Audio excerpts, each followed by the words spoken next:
And that's a very wise advice, because this education may save the child from becoming drug addicted.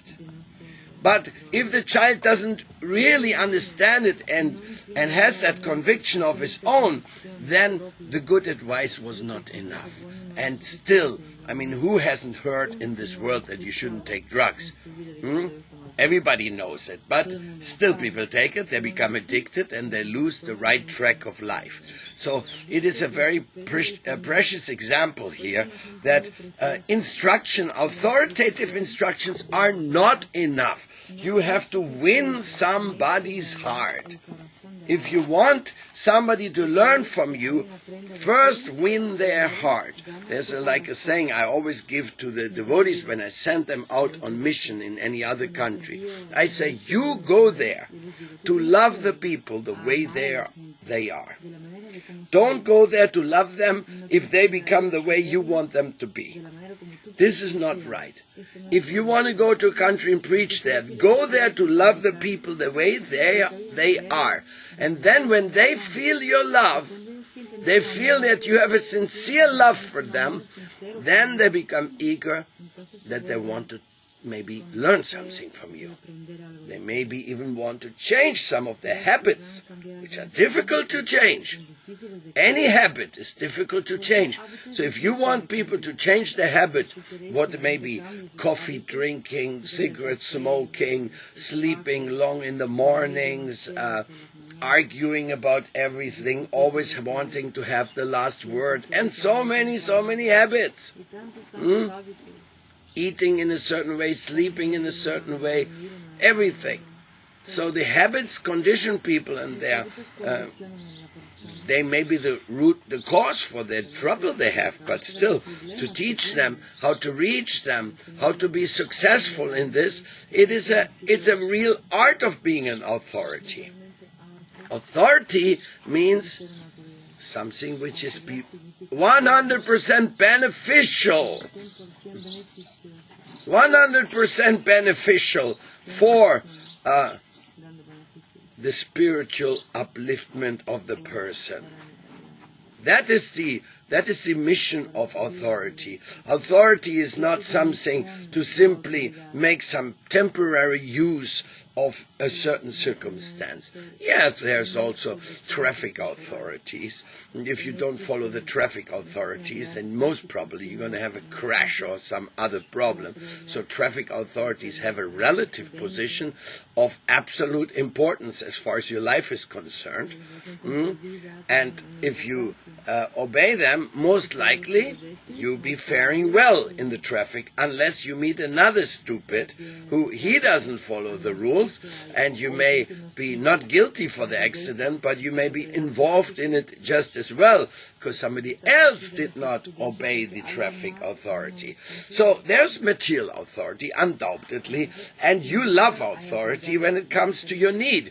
Like if you have a big tooth pain, and it's really painful, and I tell you, when I was young, I was studying the teeth of dogs in school. Maybe I can help your teeth with my experience from that.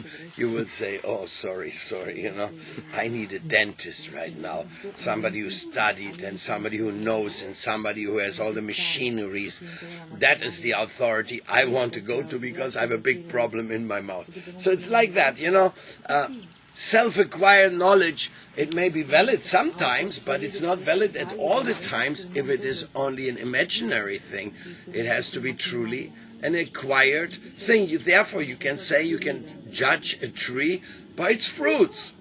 So, if anybody, by being authoritative, drives people away, he's a useless authority.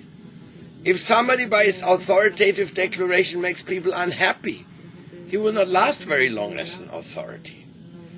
If somebody's by his authoritative way or claim to be authoritative, maybe he says because I'm older than you, because I have more years of experience than you, or maybe he says because I got diplomas which you don't have.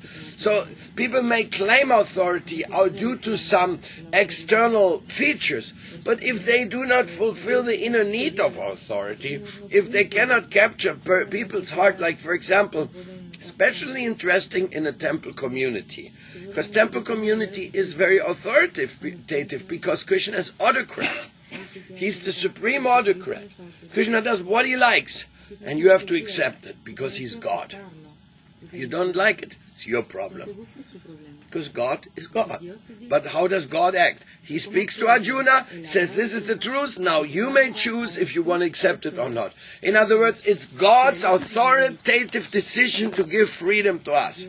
That means he's very wise, because he wants love.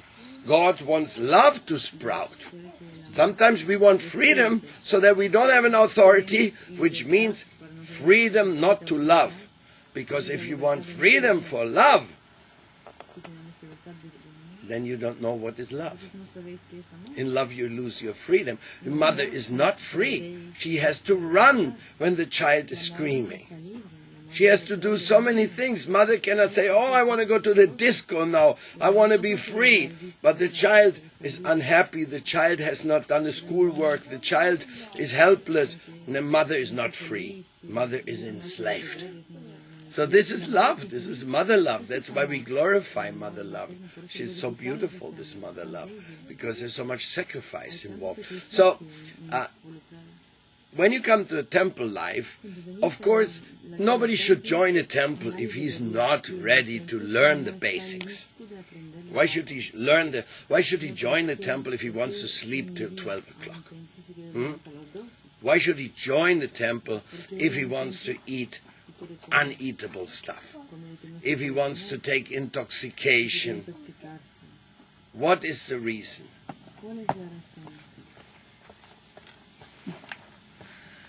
At least when we join a temple, we should have a strong desire to follow Prabhupada and his teachings and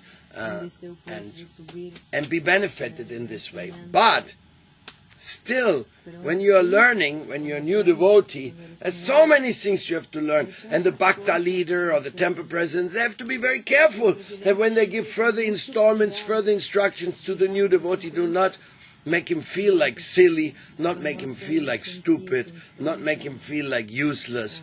No, but to teach him with great love and with great care, and to teach him why he should be selflessly dedicated to the divine cause, and things like that, you know.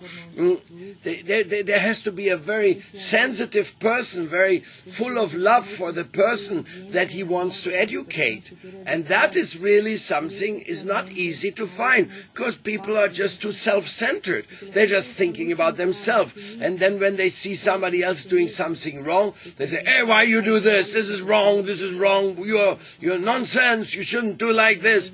And the person, instead of wanting to learn how to do it right, his ego becomes hurt. His ego becomes like, oh, why he's talking so rude to me? What position, what relation do I have with him? So if your relationship with me is that you're young and I'm old, you're ignorant, I'm wise.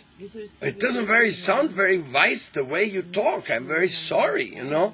Your authoritative declaration should be accompanied, I suppose, with some kindness and some sensitivity. In other words, anybody gives instructions in such a way that other people will not be encouraged, he did not know how to be an authority.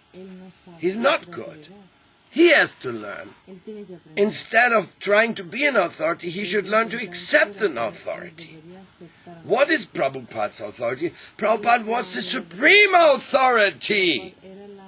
And he gave so much freedom to us. I was only 2 years in the movement. I was in Denmark, then in Sweden. I was temple president. I was in charge. I was